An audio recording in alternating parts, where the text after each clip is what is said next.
இன்றைக்கி ரெசிபி வந்து வெண்பொங்கல்.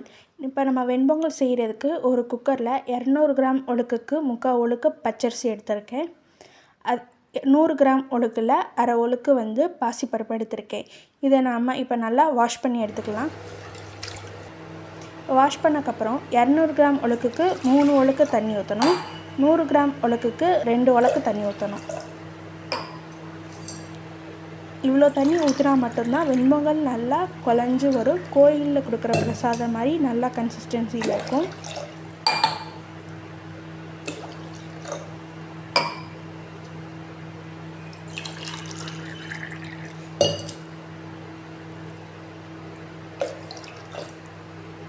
இப்போ தண்ணி ஊற்றினக்கப்புறம் அதில் கொஞ்சமாக உப்பு சேர்த்துக்கலாம்.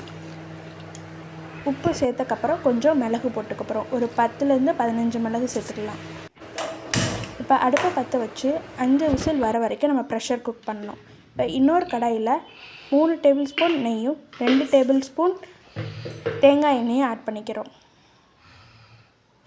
உங்களுக்கு தேங்காய் எண்ணெய் விருப்பப்பட்டால் நீங்கள் வந்து ஆட் பண்ணிக்கலாம். அது ஒரு நல்ல ஃப்ளேவர் கொடுக்கும். இப்போ எண்ணெய் நல்லா காஞ்சக்கப்புறம் அதில் கொஞ்சமாக சீரகம் சேர்த்துக்கப்புறம் சீரகம் நல்லா பொரிஞ்சு வர வரைக்கும் வெயிட் பண்ணணும்.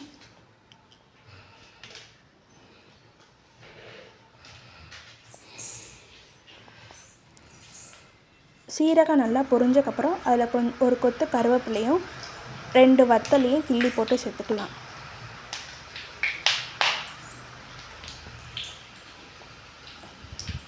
இப்போ இந்த இதை எடுத்து அப்படியே சூடான வெண்பொங்கலில் வந்து நம்ம கொட்டிடுறோம்.